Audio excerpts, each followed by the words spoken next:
Bonjour et bienvenue sur Testland France. Aujourd'hui nous allons tester un ordinateur gamer de chez MSI, le GE60MS16GC. Donc c'est un ordinateur performant pour ce qu'il est. Donc je vais commencer par les accessoires qui ont été fournis avec. Donc ici nous avons un bloc d'alimentation avec une prise Mickey, donc banale, qu'on trouve directement dans le commerce. Et ici une sortie d'alimentation qui va sur le PC. Donc ce PC je l'ai acheté sur Amazon, donc c'est pour ça que je n'ai pas le carton d'origine, au prix de 965 €.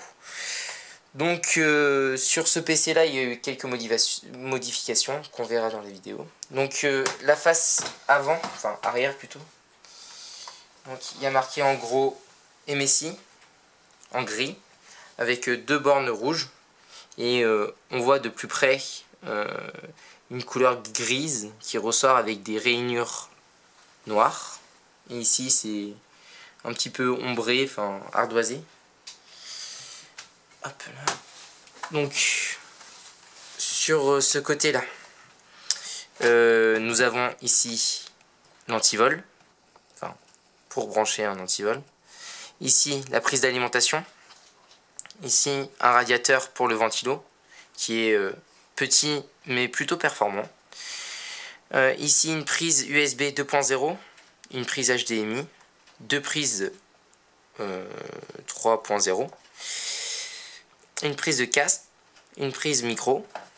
De l'autre côté, donc le lecteur DVD, une deuxième prise 2.0, une prise VGA, une prise LAN killer, donc pour internet.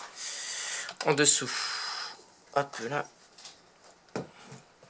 Donc en dessous, nous avons deux enceintes, enfin haut-parleurs, plutôt médiocres, je préfère le préciser, ce n'est pas de la super qualité. Donc ici encore une sortie pour l'aération du processeur. Derrière nous avons les barrettes RAM et le disque dur. Ici la batterie, donc c'est une 6 cellules à 4400 mAh. Voilà. Donc on va ouvrir sur la face avant le PC. Donc le clavier c'est un Street Series, donc un partenariat avec MSI. Deux autres petits haut-parleurs ici. Le bouton pour allumer et l'arrêter. Ici ce qui est une bonne spécialité de chez MSI, enfin que j'ai bien apprécié, c'est pour la lumière du clavier. Donc soit on allume tout le clavier ou qu'une partie. Et ce que j'aime bien aussi, une belle option qu'ils ont rajoutée, c'est de booster le ventilo à fond pendant qu'on est en train de jouer. Il y a une petite LED ici qui s'allume, bleue, pour signifier que ceci est allumé. Donc l'ancienne config qu'il y avait dessus, donc c'est un processeur Core i7 4700MQ, donc une GTX 765M et en 2 Go en GDDR5, un écran donc Full HD, donc mat Full HD de 15 pouces. Il y avait 4 Go de RAM et 1 Tera de disque dur et une Wi-Fi donc de 802.1, donc la norme. Donc le PC, j'ai vraiment modifié la configuration. Donc il y a un SSD de 128, 8 Go de RAM, c'est tout, je vais rajouter ça. Donc le son, c'est du Sound Blaster Cinema. Donc je vous avouerai que c'est un des plus gros défauts sur ce PC, c'est le son. Quand vous mettez à fond, ça fait comme si vous étiez à la moitié pour un autre PC. Donc, par exemple Alienware ou Clevo.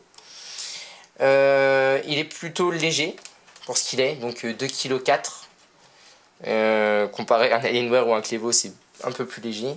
Ici nous avons une webcam.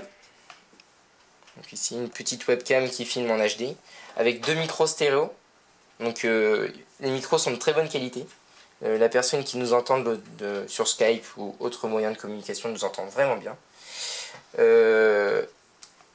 En hauteur, donc en hauteur ici, il y a 3,76 cm, donc beaucoup plus fin qu'un Clevo ou un Alienware, vu qu'on a ce matériel là à la maison. On va le démarrer gentiment. Donc vu que c'est un SSD, en quelques secondes ça va être allumé. Donc les plus gros défauts que j'ai remarqué donc dessus, donc déjà il est très salissant. Ces parties là sont très salissantes. très salissant car c'est de l'aluminium brossé, donc c'est très salissant.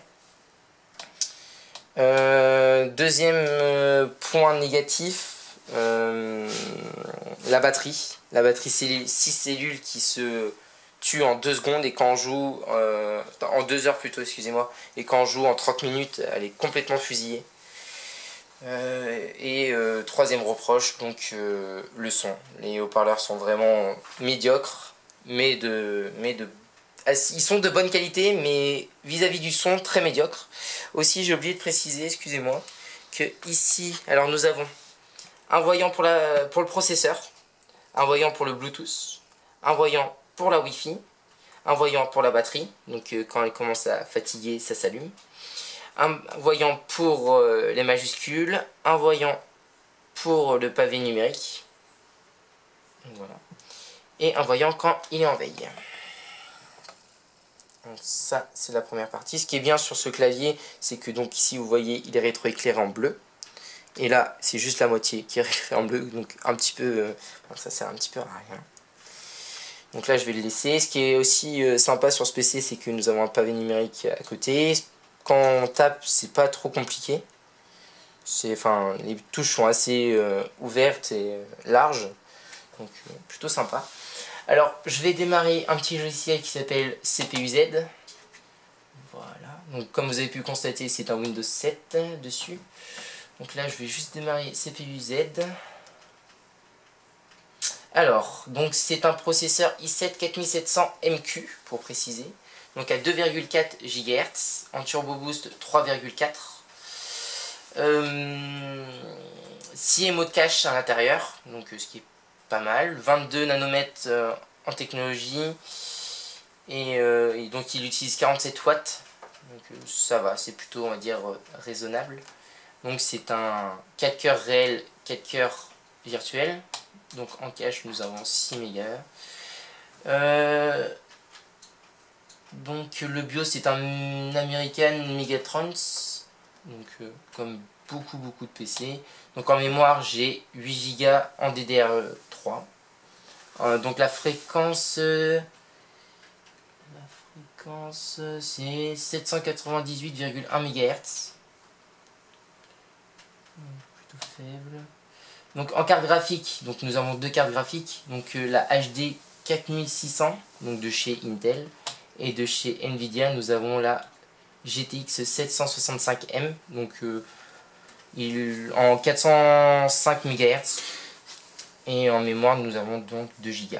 Donc franchement en performance pour le prix, si vous faites quelques modifications, il est vraiment potable, il marche donc vraiment très bien. Surtout quand on rajoute un SSD. Donc on a plutôt un bon réseau ici.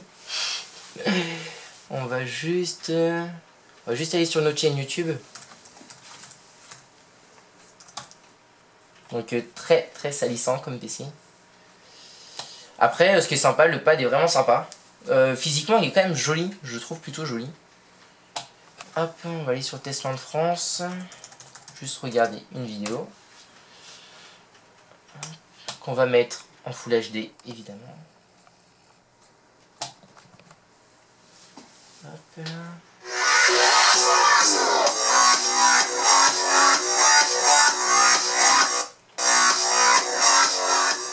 Alors là on est toujours pas en Full HD. Nous allons vous présenter le casque gamer Corsair Vengeance 2100. Alors on est en Full HD, c'est bon. Donc plutôt une bonne qualité. Ouais, une très bonne qualité même, enfin plutôt sympa, j'aime bien. Alors là, je vous dis à tout de suite. Nous revoilà pour la suite du test vidéo. Donc je suis sur GTA 4. Donc j'ai voulu prendre ce jeu là pour le test de ce PC, pour montrer vraiment les performances. Donc en graphisme, nous sommes en Full HD, donc en 1920 par 80 en 60 Hz. Donc qualité des textures élevée, après vraiment tout en très élevé. Profondeur de champ à 100%, distance des détails à 100%, donc profondeur de champ avec et synchro avec. Donc les ressources utilisées de la carte graphique sont que de 1200 sur 1984, donc on va dire 2 Go. Hop, donc quand on joue avec la batterie, donc le jeu lag à fond car c'est vraiment pas fait pour jouer avec une batterie. Donc je l'ai mis directement sur secteur. J'ai rajouté une souris évidemment pour jouer, autrement c'est bien plus compliqué. Donc comme vous pouvez le constater, ça ne lag pas du tout. Donc c'est mieux que sur batterie. Ça c'est clair et net. Donc là on va jouer allez quelques secondes. On va faire le fifou sur la route. Oh là là, quel fifou. Enfin bref. Aussi c'était pour vous prévenir que nous allons ouvrir une deuxième chaîne. Donc qui va s'appeler TLF Game. Que nous allons ouvrir je pense quand cette vidéo sera en ligne. Donc tout est dit dans le titre du nom de la chaîne, donc TLF Game, hein, donc c'était Centre France Game, si on veut. Donc comme vous pouvez le constater, là on va revenir sur cette vidéo, donc vraiment presque pas du tout de lag, donc il tient vraiment ses performances. Franchement pour le prix, j'en suis hyper satisfait. Donc un bon Core i7. Bon, la carte graphique a un peu de limite, mais ça va. Et puis 8 Go de RAM, je pense qu'il faut que ça soit le minimum. Donc merci d'avoir regardé ce test vidéo. Appuyez sur mon doigt pour vous abonner. Et merci de tous ceux qui mettent un petit j'aime sur la page Facebook. Abonnez-vous à notre chaîne, ça fait toujours plaisir. Laissez des commentaires, etc. Ça nous fait plaisir aussi. Puis voilà, je vous souhaite une bonne soirée, une bonne nuit, une bonne journée. A bientôt sur Test de France pour de prochains tests vidéo.